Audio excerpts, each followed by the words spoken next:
Hey everyone, this is a different place in my house. Holy crap. My boyfriend is starting his new job and I have nothing else to do. And normally he's out here watching movies and stuff while I'm making videos. So if you ever hear like background sound in my videos that sounds like TV, it's because he's out here watching TV. In this video, I'm going to be talking about the different types of birth control and about how long they'll last. Thank you so much for watching, and I hope that this was helpful and informational and that, you know, maybe it helped you decide on what you want to take for birth control. And if you want to know more about side effects and my personal experiences with birth control, just wait for the next video. It will be up in a couple days, or I might decide to post it the same day. I would say probably no more than 3 or 4 days, though it will be up on my channel. Alright, so the list I had a physical copy of it and I can't find it, but I ended up finding the exact same list as the list my nurse had given me when I asked about birth control. So I can put a link down below if you want to look at the same exact what's it called? Same exact thing as I am saying. Alright. I don't know. I can't figure out how to get it to make me look less blown out, I guess would be a good word. So I took off my glasses, see if maybe that'd help. But it starts with the most effective and goes to the least effective, and then the last two are Plan B. I'll talk a little bit about that too. So most effective is obviously sterilization, that you only have to do once and it should last forever unless there's some complications. And then the most effective after that is that implantable rod, and that lasts up to 3 years. So the implantable rod lasts up to 3 years. And then there's the IUDs, which there's the copper, and then there's the one with hormones, which is progesterone.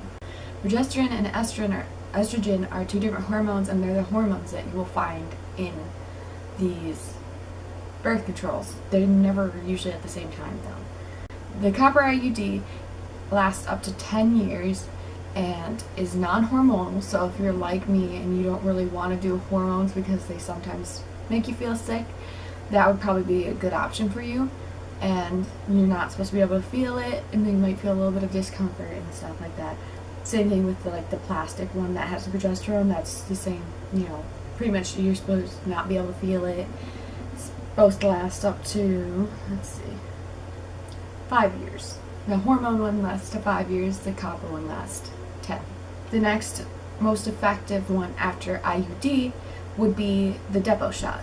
The shot is also progesterone based, just like IUDs, which are like the triangle ones, the ones I was just talking about. And that only lasts 3 months, so you have to go get a shot every 3 months. And you're supposed to go get the shot, and most all birth controls in general, you're supposed to do this, is you're supposed to get your birth control started after your period. So if you want to get on birth control, you should probably track your period, just so you can do it after your period comes. And then the next most effective is the pill, which there is the combined pill, progesterone only, and then other oral contraceptives that are considered the pill. All of them are, you must swallow each day, so you have to take them each day. Pills I had were the progesterone based. So, and then what you do is you take the pills every single day, and then during your period week it'll be placebo pills, so it's sugar pills. They actually don't technically do anything, but it helps you keep on track. And then the patch is like a patch you can put on like multiple parts of your body, and you wear it for 3 weeks, kind of like how you take pills for 3 weeks, and then on the 4th week you don't wear a patch, kind of like how when you take the pills you are taking sugar pills that 1 week that you have your period. That's why I said you should probably track your period. The vaginal ring is also something you wear for 3 weeks, and then on your period week you take it out. So most of the ones that are like getting in the least effective, you don't have anything during your period week. These are the ones I'm not 100% sure on. I'm not obviously a medical professional. I'm not, a nurse or something like that. I'm just some lady who knows some stuff about some stuff. But diaphragm with spermicide, like spermicide, I know what that is, and that you're supposed to use with every time with sex. And there's also sponge with spermicide, again, use every time with sex. Cervical cap with spermicide, that sounds like it's something that you put inside yourself if you're a female, because cervical, and that is also something you have to use every time. And then there's male and female condoms, and if you're a male, if you don't know yet how to put on a condom, you essentially go like that with the condom, but you have to make sure that the little bubble thing is on the side that you're putting it on. So this is the top, there should be the bubble here, and then it should roll down easy. If it doesn't roll down easy, you most likely had it backwards. And you have to have that extra bubble space, otherwise the condom will break, or will have a higher chance of breaking. And then female condoms, I'm not 100% sure because I've never directly used them myself. I just know that they are kind of like a tube, similar to a regular condom for a male. And you, kind of like how the ring you would put inside yourself, you kind of do the same thing but with fingers instead. Not a whole hand necessarily, but fingers. You use your fingers and you put it inside yourself, and then it collects sperm that way. But male condoms are more effective than female condoms. Alright, and spermicide is our last thing, and you have to use that with every use also, like condoms and the other spermicides.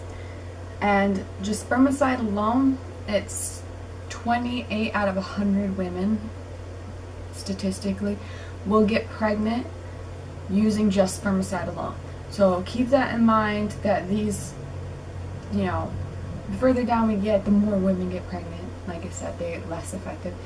And then sterilization, like I said, is the only one that's almost, it's not even 100% effective technically either, but it is the closest to 100%. It's like 99.99%, type of thing.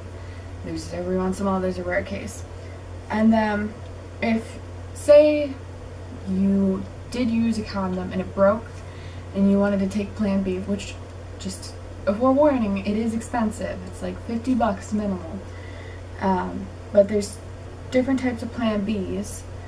Regular Plan B, Plan B one step, and Next Choice, which I don't 100% know all these other brands that there could be out there, if they're effective or not, because I've never had to take one. Because for one, I'm not going to pay $50. I just don't have that. But Plan B one step, and Next Choice are, I think the name brands. And you swallow the pill within 3 days after having unprotected sex. And then there's also something called Ella, which I'm not sure what that is. I think it's another, essentially, Plan B. And then you swallow that pill within 5 days after having unprotected sex. And just so you know that when we talk about this in the next video, I'll go a little bit more in depth with like nausea and stuff like that, like the side effects that there is, because there's a lot more side effects with taking Plan B. Like I said, I've never taken it myself, but I've met people that have taken it, and they always say that there's always side effects to it, seems. Like I said before, I'm not a medical professional, and if you are unsure after watching these videos and doing some research on your own, which you should always do some research on your own, I would talk to your doctor and or stay abstinent, because abstinence is the only 100% effective way to stay not pregnant. And then if you want to try to regulate periods and stuff, that is something that we're not really taking in consideration here either, really, in this video specifically. Almost everything is hormonal except for the IUD, copper IUD, and yeah, this spermicide and condoms. That's pretty much it. Like it if you like it, dislike it if you dislike it, and yeah, comment if you want. If this was helpful, please leave a comment down below.